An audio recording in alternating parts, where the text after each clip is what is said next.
गोटी और पीट दी। क्या भाई रमेश, गेमिंग खेलते रहोगे? फ्यूचर का भी कुछ सोचा है?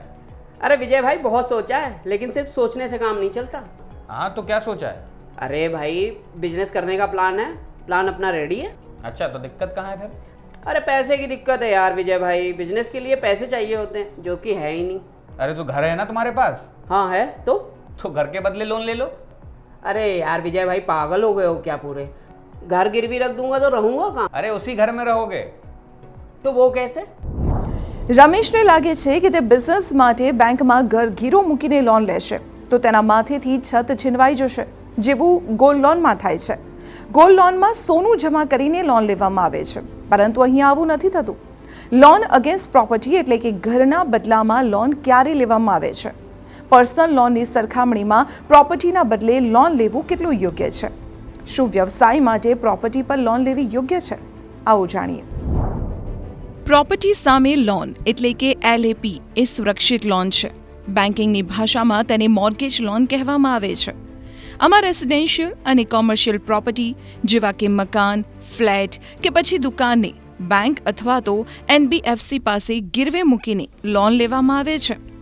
પ્રોપર્ટી સામે લોન એટલા માટે વધુ પસંદ કરવામાં આવે છે કારણ કે તેમાં મળેલી રકમના ઉપયોગ પર કોઈ પ્રતિબંધ નથી।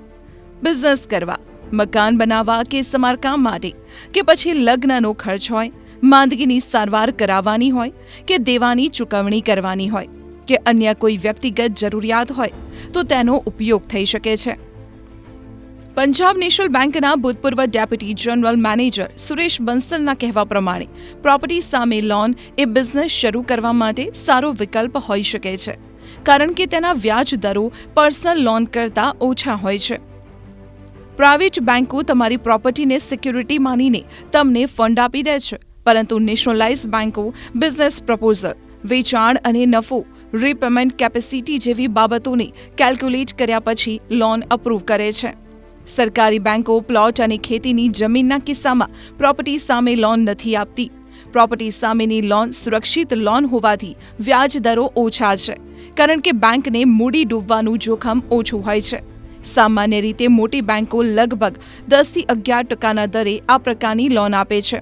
તે તમારી પ્રોપર્ટીના પ્રકાર, ક્રેડિટ સ્કોર, ઇન્કમ, એમ્પ્લોયમેન્ટ અને રીપેમેન્ટ ટેન્યોર પર આધારિત રહેશે। लोन अगेंस्ट प्रॉपर्टी की अगर हम बात करें तो इनकी दरें टिपिकली होम लोन दरों से थोड़ी महंगी होती है और पर्सनल लोन से थोड़ी सस्ती होती है। अगर मैं आपको एक बड़े सरकारी बैंक का उदाहरण दूं तो आज उनकी होम लोन रेट जो है 8.5% चल रही है, उनकी पर्सनल लोन रेट करीब 11% चल रही है और उनकी जो लोन अगेंस्ट प्रॉपर्टी रेट है वो करीब 9.95% चल रही है। इसके अलावा आपको प्रोसेसिंग फी, लीगल फीस वगैरह देने पड़ेंगे लोन अप्लाई करते समय। टिपिकली एक फ्लोटिंग रेट लोन में आपको प्रीपेमेंट पेनल्टी नहीं लगेगा। अगर आप फिक्स्ड रेट लोन ले रहे हैं तो आप उस पर प्रीपेमेंट चार्जेस देंगे। इसके अलावा आमतौर पर आपको चेक बाउंस और लेट पेमेंट फीस वगैरह के अलग अलग पेनल्टीज या चार्जेस देने पड़ सकते हैं। પર્સનલ લોન અને લોન અગેન્સ્ટ પ્રોપર્ટીના વ્યાજ દરોમાં કેટલો તફાવત હોય છે? લોન અગેન્સ્ટ પ્રોપર્ટીમાં કયા કયા એડિશનલ ખર્ચ જેવા કે પ્રોસેસિંગ ફી, ફોરક્લોઝર ચાર્જીસ વગેરે સામેલ છે?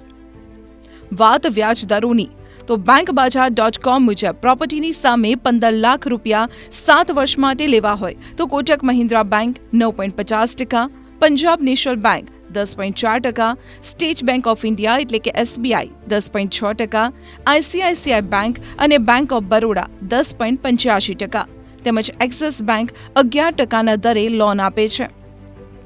પ્રોપર્ટીની માર્કેટ વેલ્યુના આધારે લોનની રકમ નક્કી કરવામાં આવે છે। મોટાભાગે બેંક કે પછી NBFC કિંમતના 60 થી 70% સુધી લોન આપે છે। મોટાભાગની બેંક 7.5 કરોડ રૂપિયા સુધીની લોન આપવાનો દાવો કરે છે। લોનનું ટેન્યોર મહત્તમ 15 થી 20 વર્ષ હોય છે। લાંબા ટેન્યોર અને લોનની મોટી રકમ તેને પર્સનલ લોનની સરખામણીએ વધુ આકર્ષક બનાવે છે।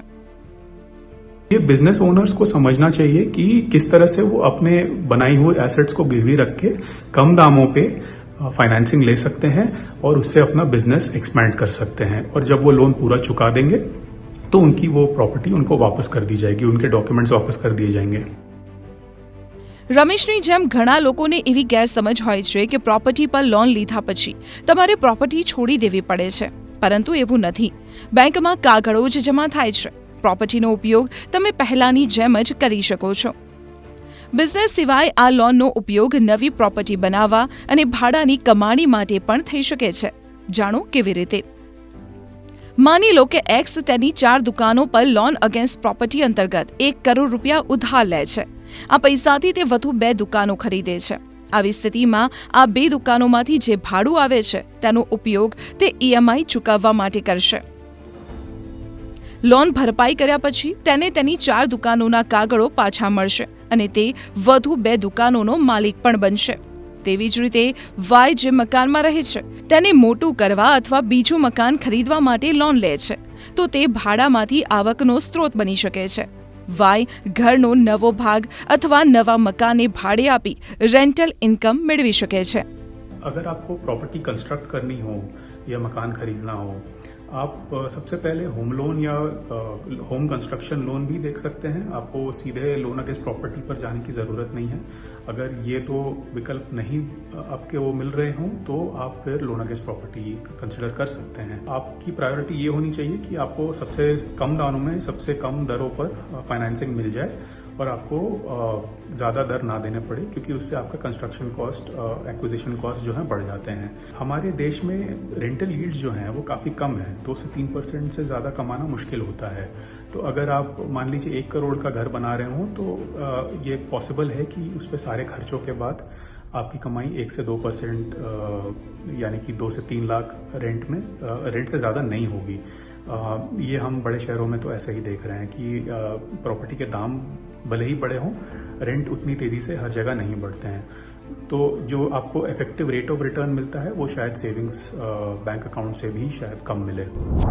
રમેશની જેમ તમે પણ બિઝનેસ માટે લોન અગેન્સ્ટ પ્રોપર્ટી લઈ શકો છો, પરંતુ લોન ત્યારે જ લો જ્યારે તમે તેને ચૂકવી શકો.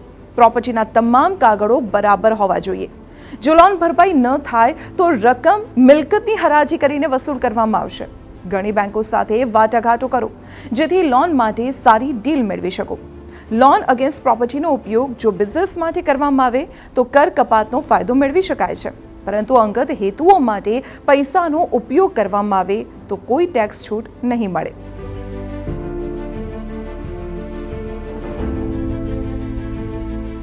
આવા જ ઇન્ટરેસ્ટિંગ વિડીયો જોવા માટે આપ મની9 ગુજરાતીની યુટ્યુબ ચેનલને સબસ્ક્રાઇબ કરી શકો છો. સાથે જ રેડ આઇકન બટન દબાવજો. એટલું જ નહીં, મની9 ગુજરાતીના ફેસબુક પેજને પણ આપ લાઇક કરી શકો છો અને ટ્વિટર અને ઇન્સ્ટાગ્રામ આ બંનેને ફોલો કરવાનું ના ભૂલતા, કારણ કે સમજ છે તો સહજ છે.